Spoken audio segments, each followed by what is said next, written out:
വേദയുടെ വിക്രത്തിന്റെ ഇന്നത്തെ നല്ലൊരു കഥ കേട്ടാലോ?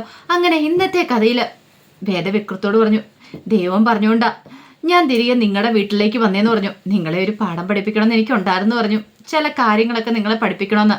പക്ഷെ നിങ്ങൾ എന്നെയും കുറെ പാഠങ്ങളൊക്കെ പഠിപ്പിച്ചെന്ന് പറഞ്ഞു. അതെന്താ അങ്ങനെ പറഞ്ഞേ? അല്ല, ആൾക്കാരുടെ പുറമേനി കണ്ടിട്ടല്ല അവരെ സ്നേഹിക്കേണ്ടത്, അവരുടെ സ്നേഹത്തെക്കുറിച്ച് അളക്കേണ്ടത്, അല്ലാതെ അതെന്റെ ജീവിതത്തിൽ നിന്ന് ഞാൻ പഠിച്ച കാര്യങ്ങളാന്ന് പറഞ്ഞു. ഇത് കേട്ട് കഴിഞ്ഞപ്പോഴത്തേനും വിക്രം ചിരിച്ചു. എന്താ ചിരിക്കണേ? ഒന്നുമില്ലാന്ന് പറഞ്ഞു. വേദ പറഞ്ഞു, അല്ലെങ്കിൽ തന്നെ ഒന്ന് ആലോചിച്ച് നോക്കി, നിങ്ങൾ എൻ്റെ ജീവിതത്തിലേക്ക് വന്നതിന് ശേഷം എന്തൊക്കെ മാറ്റങ്ങളാണ് സംഭവിച്ചതെന്ന്. ശരിക്കും പറഞ്ഞാൽ നമ്മൾ തമ്മിൽ എത്രമാത്രം വഴക്കുണ്ടാക്കിയിട്ടുണ്ടല്ലേന്ന് ചോദിച്ചു. വിക്രം പറഞ്ഞു, അത് ശരിയാ, കുറെ വഴക്കുകളും കാര്യങ്ങളൊക്കെ ഉണ്ടാക്കിയിട്ടുണ്ട്. വേദ പറഞ്ഞു, പക്ഷെ നമ്മളങ്ങനെ വഴക്കുണ്ടാക്കുന്ന സമയത്തും നമ്മൾ പരസ്പരം സ്നേഹിക്കുന്നുണ്ടായിരുന്നു, കൂടുതൽ അടുക്കുന്നുണ്ടായിരുന്നു. അതെനിക്ക് ഇടയ്ക്ക് എപ്പോഴോ മനസ്സിലായ ഒരു കാര്യമെന്ന് പറഞ്ഞു. നമ്മുടെ ഓരോ വഴക്കും സ്നേഹം കൊണ്ടുള്ളതായിരുന്നു. വിക്രം പറഞ്ഞു, അത് ശരിയാന്ന് പറഞ്ഞു. ഇപ്പോഴാണ് ഞാനും അതിനെക്കുറിച്ചൊക്കെ ചിന്തിക്കുന്നത്. അങ്ങനെ രണ്ടുപേരും കൂടെ കെട്ടിപ്പിടിച്ചിരിക്കുകയാണ്. കുറേ സമയം കഴിഞ്ഞ് കഴിഞ്ഞപ്പോഴത്തേനും വീട്ടിലേക്ക് തിരികെ പോരുന്നേ. അങ്ങനെ തിരികെ വന്നു കഴിഞ്ഞപ്പോഴത്തേനും കഥമൊക്കെ തുറന്നു കിടക്കുന്നുണ്ട്. അടുക്കള വശത്തെ കഥവും കൂടെ തുറന്നു കിടക്കുന്നുണ്ടപ്പോൾ വിക്രം വേദയോട് ചോദിച്ചു, അല്ല വേദ, നീ കഥ കടച്ചില്ലായിരുന്നു എന്ന് ചോദിച്ചു. അടച്ചായിരുന്നല്ലോ. നോക്കിക്കഴിഞ്ഞപ്പോൾ കട്ടിലേൽ അനിയൻകുട്ടനില്ല. വേദ, അനിയൻകുട്ടനെ കാണുന്നില്ലോ എന്ന് പറഞ്ഞു. രണ്ടുപേരും ഞെട്ടിപ്പോയി. അനിയൻകുട്ടാന്ന് വിളിച്ചുകൊണ്ട് രണ്ടുപേരും കൂടെ താഴേക്ക് ഇറങ്ങുകയാണ്. അങ്ങനെ തേയിലത്തോട്ടത്തിൽ കൂടെയൊക്കെ ഇറങ്ങി നോക്കുന്ന സമയത്താണ് വിക്രം ആ കാഴ്ച കാണുന്നത്. അനിയൻകുട്ടൻ തേയിലത്തോട്ടത്തിൽ പേടിച്ചു പറിച്ചിരിക്കുന്നു. എടാ, നീ എന്താടാ ഇവിടെ ഇരിക്കണമെന്ന് ചോദിച്ചുകൊണ്ട് അനിയൻകുട്ടൻ വിക്രം അവനെ വാരി എടുക്കുവാണ്. അങ്ങനെ വീട്ടിലേക്ക് കൊണ്ടുവരുന്ന സമയത്ത് അനിയൻകുട്ടന് അടിക്കുന്നു മാന്തുന്നു ഒക്കെ ഉണ്ടായിരുന്നു വിക്രത്തിന്. കാരണം വല്ലാതെ പേടിച്ചരണ്ട് പോലെയുള്ള ഒരു ഭാവമായിരുന്നു അവൻ്റെ മുഖത്ത്. ഒരു വിധത്തിലാണ് അനിയൻകുട്ടനെ ഒന്ന് സമാധാനിപ്പിച്ചു കൊണ്ട് ആ ബെഡിലേക്ക് കിടത്തുന്നത്. അതിനുശേഷം വിക്രം തിണ്ണയില കട്ടിലേക്ക് വന്നിരിക്കുക. ആ സമയത്ത് വേദ എങ്ങോട്ട് വന്നു. വേദ വന്നിട്ട് പറഞ്ഞു, ശരിക്കും പറഞ്ഞാൽ അനിയൻകുട്ടന് ഇപ്പോഴും നല്ല പേടിയുണ്ടല്ലേ? അനിയൻകുട്ടന് പേടിക്ക് ഇപ്പോഴും മാറ്റമൊന്നുമില്ല.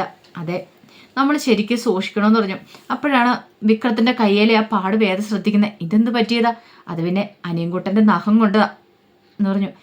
മരുന്ന് വല്ലതും വെക്കണമെന്ന് ചോദിച്ചു. വേണ്ടെന്നേ, അതിൻ്റെ ഒന്നും ആവശ്യമില്ല. വേദയ്ക്കാണ് നല്ല സങ്കടമൊക്കെ വന്നു. കാരണം പാവം വിക്രം എത്രമാത്രം സഹിക്കുന്നുണ്ട് ഓരോ കാര്യങ്ങളും. അനിയൻകുട്ടൻ എങ്ങനെയല്ല എത്രയും പെട്ടെന്ന് സ്വഭാവത്തിലേക്ക് തിരികെ വന്നാൽ മതിയായിരുന്നു. പിന്നീട് വേദയോട് പറഞ്ഞു, നീ ഒരു കാര്യം ചെയ്യുക, അകത്ത് പോയി കിടന്നു, മഞ്ഞ് കൊണ്ട് ഇവിടെ ഇരിക്കണ്ട. സാരില്ല, എനിക്ക് ഉറക്കമൊന്നും വരുന്നില്ല, ഞാൻ വിക്രത്തിൻ്റെ അടുത്ത് ഇരുന്നോളാന്ന് പറഞ്ഞുകൊണ്ട് വിക്രത്തിന് തോളിലേക്ക് തല വെച്ച് ഇങ്ങനെ കിടക്കുവാണ്. വിക്രത്തിനും ഭയങ്കര സന്തോഷമുള്ളൊരു കാര്യമായിരുന്നു. രണ്ടുപേരും കൂടെ കുറേ സമയം സംസാരിക്കാതെ അങ്ങനെ തന്നെ അവിടെ ഇരിക്കുവാണ്. അങ്ങനെ രാത്രി കിടന്നുറങ്ങുന്ന സമയത്ത് വിക്രം ഒരു സ്വപ്നം കാണുന്നുണ്ട്. ഒരു ചെറിയൊരു പെങ്കൊച്ചും ചെറങ്കൊച്ചൂടെ ഇങ്ങനെ കൈ പിടിച്ച് ഊഞ്ഞാലിലൊക്കെ ഇങ്ങനെ ആടുന്നേ. അത് താനും വേദയുവാന്ന് വിക്രത്തിന് തോന്നുന്നുണ്ട്. അങ്ങനെ പിറ്റേ ദിവസം രാവിലെ വേദ വിക്രത്തിനുള്ള ചായയൊക്കെ കൊണ്ട് കൊടുക്കുകയാണ്. ആ സമയത്ത് വിക്രം താൻ കണ്ട സ്വപ്നത്തെക്കുറിച്ച് വേദയോട് പറയുന്നുണ്ട്. ഇത് കേട്ടപ്പോൾ വേദ പറഞ്ഞു, ആഹാ, അത് കൊള്ളാലോ. അപ്പം നമ്മൾ നമ്മുടെ ചെറിയ പ്രായത്തിലേക്ക് പോയെന്ന് ചോദിച്ചു. അതെ, നമ്മൾ തമ്മിൽ മുൻജന്മ ബന്ധം ഉണ്ടായിരുന്നു പറഞ്ഞു. മുൻജന്മ ബന്ധമോ? അതെ, കഴിഞ്ഞ ജന്മത്തിൽ നമ്മൾ ഒരുമിച്ചായിരുന്നൊക്കെ തോന്നേ, അല്ലെങ്കിലേ നമ്മളെ കൂട്ടുകാരായിരുന്നൊക്കെ പറഞ്ഞു. കൂട്ടുകാരോ? ആഹാ, കൊള്ളാലോ. വിക്രം അങ്ങനെ സാഹിത്യം പറയാൻ തുടങ്ങിയോ? പിന്നല്ലാതെ, നമ്മൾ തമ്മിൽ ഫ്രണ്ട്സ് ആയതുകൊണ്ടല്ലേ നമ്മൾ ഒരുമിച്ചൊക്കെ നടന്നത്. ഇത് കേട്ടപ്പോൾ വേദ പറഞ്ഞു, എനിക്ക് അങ്ങനെ തോന്നുന്നൊന്നും ഇല്ലാന്ന് പറഞ്ഞു. എന്താ നിനക്ക് തോന്നാത്തെ? പിന്നെ അങ്ങനെ നിർബന്ധമൊന്നും ഇല്ലാന്ന് പറഞ്ഞു. വേദ അംഗീകരിച്ചു കൊടുത്തതുമില്ല.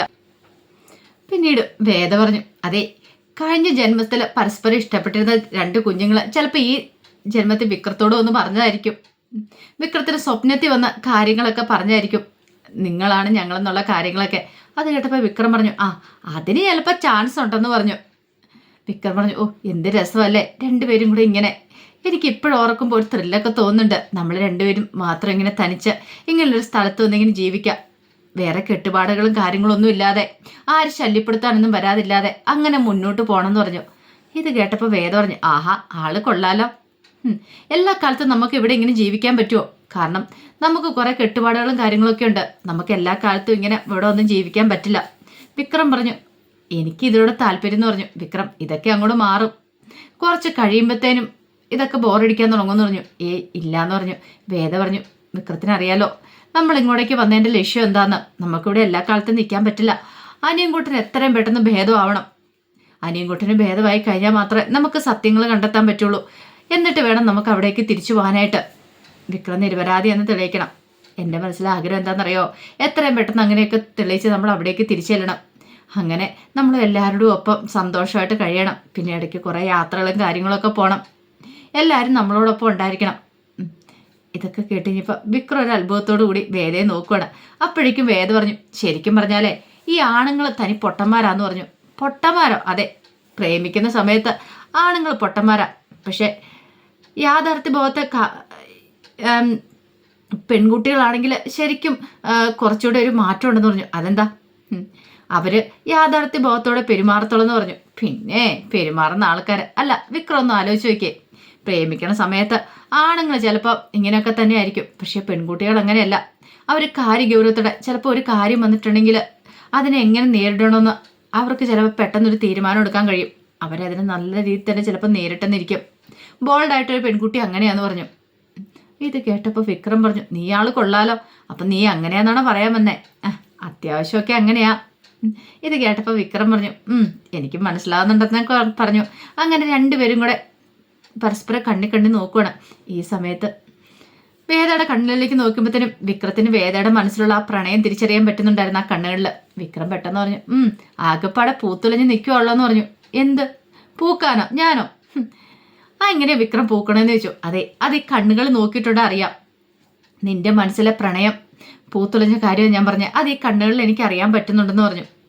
ഇത് കേട്ടപ്പോൾ വേദ പറഞ്ഞു, സാഹിത്യമൊക്കെ കൊള്ളാം, പക്ഷെ വേറൊരു കാര്യമുണ്ട്. എന്താ?